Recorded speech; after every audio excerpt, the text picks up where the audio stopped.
everyone, it's Melissa and welcome back to my channel. Are you ready to create a multi-strand summer charm bracelet?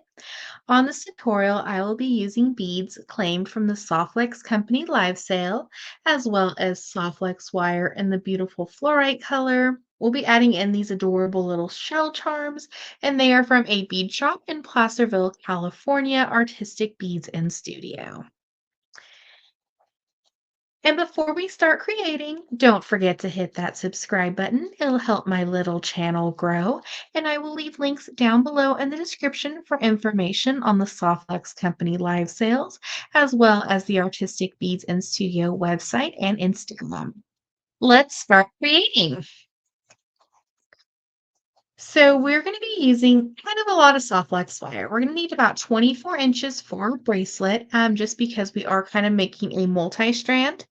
And I know sometimes with the multi-strand bracelets or necklaces, they can get a little clustered or twisted. So I have a little technique that's kind of a little outside the box. I used it in a couple of my other tutorials earlier this year and late last year. And this I found is probably the best way to prevent your bead strands from clustering together or twisting. So we'll go ahead and cut off soft flex. So we have our soft flex wire, and I just love making summer designs and ocean inspired designs. So if you want to see more tutorials based on the theme, be sure to check out the Surfs Up and Turtle Love playlist. I will leave links down below in the description for them as well. So we have our soft flex wire. We're just going to bring in one of our 2x2s. And this is what's going to hold our foundation together and our bracelet. We're going to add it on to one side of soft flex. It doesn't matter which one. With the opposite side, we're just going to do a crisscross. And we're going to give it a pull. We want to make sure that it's in the middle.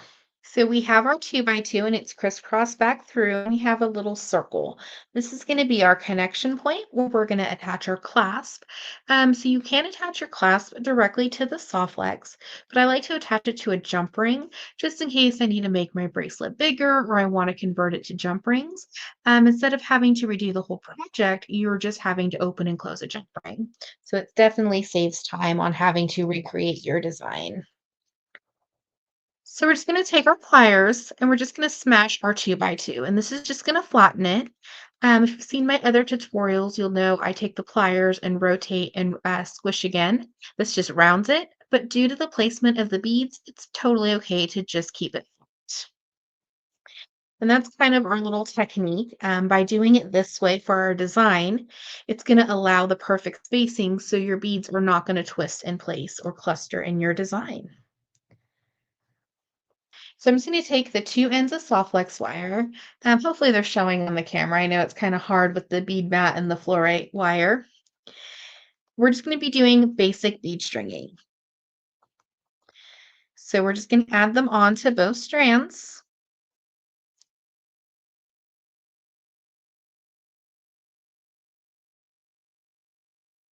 So we'll add on our little jump ring and our next little bead.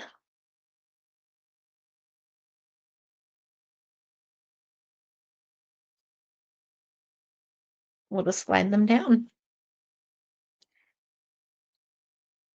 How it's already creating that spacing, so you don't have to worry about them clustering at all. And you have like a little charm bracelet as well.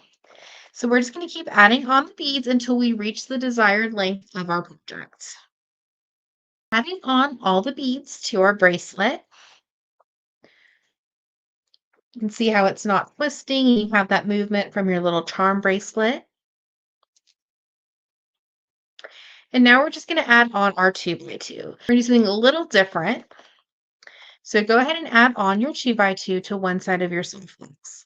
On the opposite side, we're just going to do that crisscross again and give it a pull. You may notice that it's kind of separating here a little bit and giving some more space. That's perfectly normal.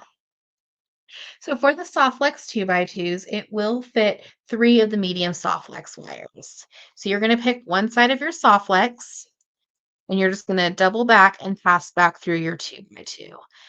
This can be a little tricky, but it will fit through. to pass it back through. And it's also normal if the beads kind of loosen up just a little bit. We'll make any adjustments as needed. We want to make sure that our loops are fairly the same size. They don't have to be perfect. You would just like them similar. So once you have it the way you would like, we're just going to take our pliers again and give it a squeeze. And you can see where the placement of the beads are so close to our 2x2. It kind of makes it a little bit challenging to try to rotate it and round it like a little bead. So then we're just going to take our pliers and trim off the extra soft flex. Just be careful not to trim your little connection points and be sure to save your soft flex. You never know when you'll need it for a future project. I'm just going to bring in our clasp and our jump rings. And of course, it's only fitting if we're doing an ocean-inspired design to have a lobster claw. And if you're using a two-part clasp, you would just attach it to each one of the jump rings. So we have our open jump ring. We're going to attach our lobster claw onto our little soft flex connection point and close our jump ring. We should hear a little click when it's nice and secure and closed. And on the other side, we'll just have another jump ring. Thank you so much for watching today's video. I hope you enjoyed this little technique. Don't forget to hit that subscribe button. It'll help my little channel grow. And check out down below in the description for more tutorials featuring bracelet inspiration and the products used in today's video. Have an awesome day.